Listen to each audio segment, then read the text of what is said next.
All right, so let's start this broadcast with some breaking news that's just come in, where Iran has now appointed a new intelligence chief for the IRGC. The Brigadier General Majid Khadami has replaced Mohammad Khadami, who was killed on Sunday alongside two other Revolutionary Guard officers in an Israeli attack. Now, Khadami has been appointed by the commander of Iran's Islamic Revolutionary Guards Corps and Major General Mohammad Pakpour. So this, of course, is the latest in terms of what's happening at this moment, where Iran has appointed a new intelligence chief for the IRGC. Brigadier General Majid Khadami has replaced Mohammad Khadami, who was killed on Sunday alongside two other Revolutionary Guard officers in an Israeli attack.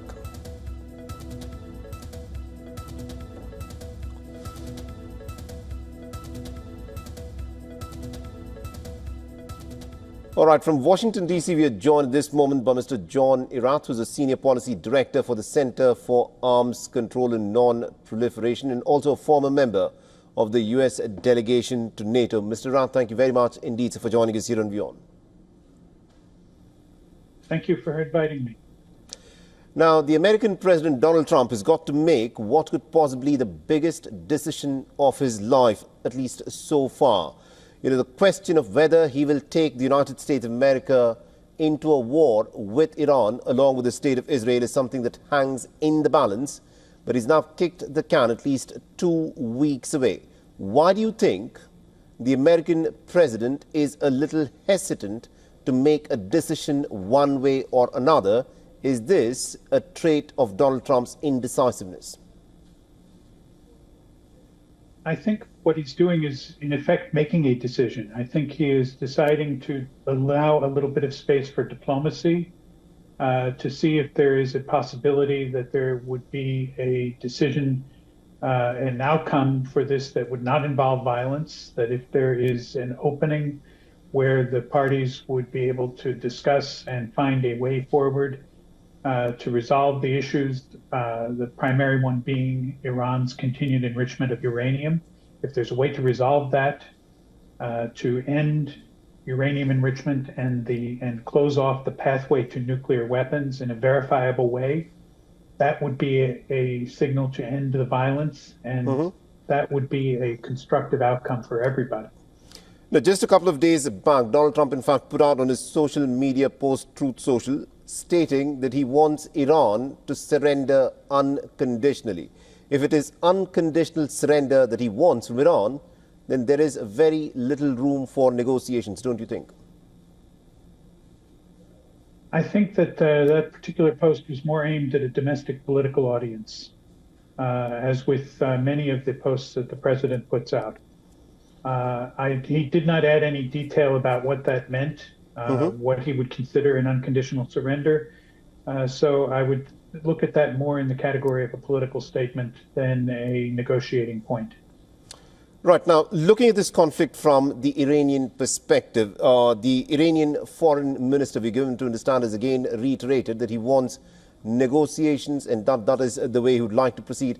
But do you think at this moment, considering the fact that Israel has shown no indication that it wants to back down, and with the Americans assuming a very ambiguous position one way or another, can Iranians realistically expect any kind of negotiations in good faith? I think they can if there is a willingness on the part of the U.S. and on the part of Iran. I think Israel is going to have to go along with whatever those other parties work out. Israel played its role of spoiler already, but I think that if there were a definite decision reached by the U.S. and Iran, Israel would not have that much to say about it. Donald Trump, all through his campaigning days, campaigned on the plank of ending the forever wars that the Americans have been embroiled in. Now, looking at some of the polls that are coming out from the United States of America, there does not seem to be public opinion that is in favor of the United States getting into a war, especially even within the Republican camp, where there's a clear divide between people who, like Ted Cruz, wants the United States to get involved in a war, while others say that Donald Trump should put America first. In your assessment, what decision will help Donald Trump keep his Republican base more intact? I think that the key factor to look at here is how the case in favor of U.S. military involvement is being made. And it's being made in terms of a 1 or 2 strike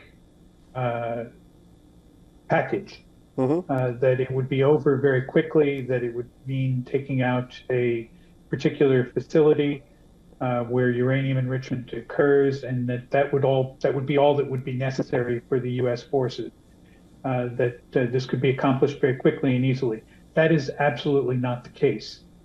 But it's being promoted by people who are advocates of military force, by military officers for whom the problem set, the only tool they have to address it is a military tool. They're not thinking in terms of diplomacy. They're not thinking in terms of other instruments of statecraft. And so with the only tool they have at their disposal, military, that's the way that they approach the problems. Interesting. We'll have to leave it there. Thank you very much indeed, Mr. John Irath, for joining us with that perspective there. You're welcome. For all the latest news, download the WION app and subscribe to our YouTube channel.